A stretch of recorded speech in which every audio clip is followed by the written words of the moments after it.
আল্লাহর কাছে ক্ষমা চাওয়ার নকল উপায় তোতা পাখির মতো আস্তাগফিরুল্লাহ আস্তাগফিরুল্লাহ আস্তাগফিরুল্লাহ আওড়ানো। অনেকে এটা এতই কৃত্রিমভাবে করে যে আলী রাদিয়াল্লাহু আনহু একবার একজনকে এমন করতে দেখে বললেন, তোমার ইস্তিগফারের জন্য ইস্তিগফার করা লাগবে, কারণ আপনার জিভ শুধু কতগুলো আরবি শব্দ আওড়াচ্ছে, আর কিছুই না। আল্লাহর কাছে সত্যিকারের ক্ষমা চাইতে আমাদেরকে বাধা দেয় একটা জিনিস, নিরাশা। কিছু মানুষ ধরেই নিয়েছে যে আমি অনেক খারাপ কাজ করেছি, আল্লাহ আমাকে খুব একটা পছন্দ করেন না।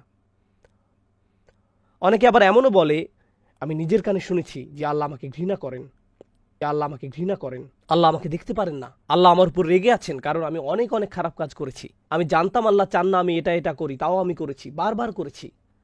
তাই ভালো মানুষের লিস্ট থেকে আল্লাহ আমার নাম কেটে দিয়েছেন। আমার প্রার্থনার কোনো মূল্য নেই। এবং যখন কেউ এরকম বিশ্বাস পোষণ করে তখন সে অন্যদের কি বলে জানেন? আমি খুব খারাপ মানুষ, আপনি কি আমার জন্য দোয়া করতে পারবেন? কারণ আমার তো লিস্টে নাম নেই, আপনার নিশ্চয়ই আছে, তাই আপনি আমার হয়ে দোয়া করুন। আল্লাহ অন্তত আপনার কথা শুনবেন, তার সাথে আপনার ভালো সম্পর্ক, হয়তো এটাই আমার একমাত্র সুযোগ, কারণ আল্লাহ আমার নিজের দোয়া কখনোই শুনবেন না।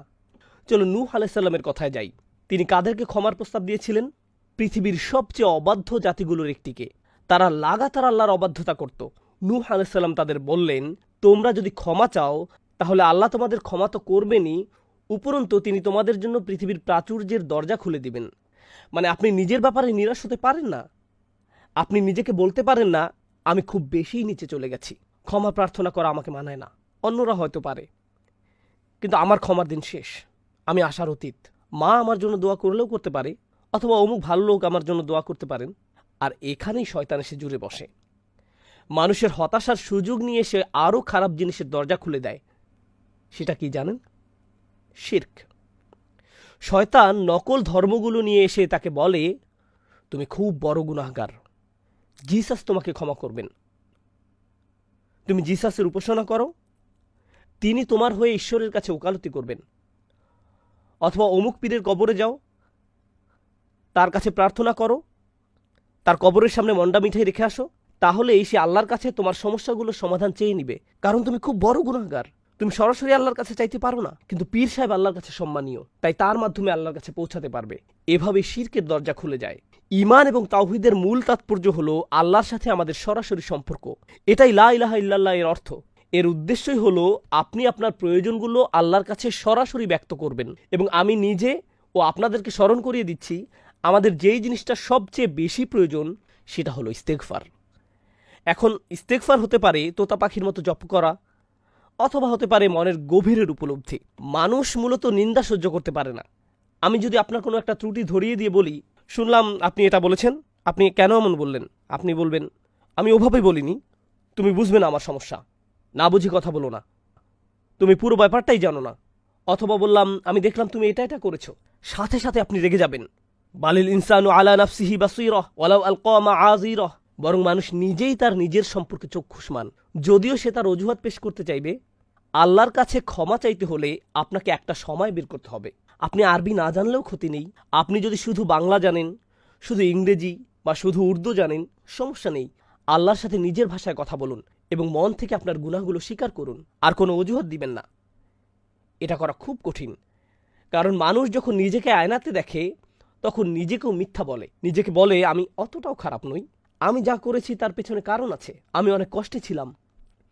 কিন্তু যখন আপনি আল্লাহর সামনে দাঁড়াবেন তখন অজুহাত দেবার কথা ভুলে যান, কারণ আপনার সব অজুহাত তিনি আগে থেকেই জানেন। তিনি জানেন আপনি কি কষ্ট সহ্য করেছেন, তিনি আপনার সমস্যাগুলোর কথা জানেন। ইয়া রব, আমি অনেক মানসিক চাপে ছিলাম তাই মদ খেয়েছি, এই ধরনের কৈফিয়ত তাকে দিবেন না, কারণ তিনি এসবের ব্যাপারে আপনার থেকেও ভালো জানেন। তার সামনে আপনাকে আসতে হবে সম্পূর্ণ আত্মসমর্পণ করে, কোনো ঢাল বর্ম ছাড়া, সব দ্বিধা, লজ্জা বা অস্বস্তি পেছনে ফেলে। আপনি অন্য কারো কাছে স্বীকার করতেও লজ্জা পাবেন যতক্ষণ না আপনি একেবারে খোলাখুলিভাবে আল্লাহর কাছে সব স্বীকার করেন। আপনি যেসব খারাপ কাজ করেছেন, যেসব ভুল করেছেন, সব। আর আমি আপনাকে বলছি, যখন আপনি আপনার অন্তরের ময়লাগুলোকে শব্দে পরিণত করবেন তখন আপনার গাল বেয়ে কান্না ঝরতে বাধ্য। মানুষ যখন কারোর সামনে মনের সব ঢাল বর্ম খুলে ফেলে, বিশেষ করে আল্লাহর সামনে, তখন তার চোখ দিয়ে পানি ঝরবেই ঝরবে, কারণ সেটা খুব দুর্বল একটি মুহূর্ত। দুনিয়াকে আপনি দেখাতে চান আপনি কতটা শক্তিশালী আর আত্মবিশ্বাসী, আপনি কতটা ভালো আছেন। যেই আপনাকে দেখে ভাবে যে সব ঠিক আছে, কিন্তু একমাত্র যিনি জানেন যে সব ঠিক নেই, অনেক সমস্যা আছে, তিনি হচ্ছেন আল্লাহ। আপনাকে তার কাছে সব খুলে বলতে হবে। তখনই আপনি সত্যিকারের ক্ষমা চাওয়ার পর্যায়ে যাবেন। তখন আপনি সিজদায় ভিক্ষা চাইবেন। আর তখন আস্তাগফিরুল্লাহ আস্তাগফিরুল্লাহ শুধুই কতগুলো শব্দ হবে না, তখন সেটা হবে আল্লাহর সাথে একটা সত্যিকারের কথোপকথন। আল্লাহ আজ্জা ওয়া জাল্লার কাছে সত্যিকারের স্বীকারক এটা যে কতটা কার্যকরী সেটা নিজে করে দেখুন। আপনার একান্ত নিজের জন্য একটা সময় বের করতে হবে, আর কেউ যেন কিছু শুনতে না পায়। হয়তো মধ্যরাতও আপনার জন্য সঠিক সময় না, যদি এমন হয় যে আপনার স্ত্রী আপনার পাশে শুয়ে সব শুনতে পাচ্ছেন। হয়তো আপনি যখন গাড়িতে একাকী বসে আছেন সেটাই সময়। একা হওয়াটাই জরুরি। এটা আপনার আল্লাহর সাথে একান্ত সময়। এবং কথাগুলো উচ্চারণ করুন, নিজেকে বলতে শুনুন, আস্তাগফিরুল্লাহ আস্তাগফিরুল্লাহ আস্তাগফিরুল্লাহ। ফিসফিস করে বলবেন না।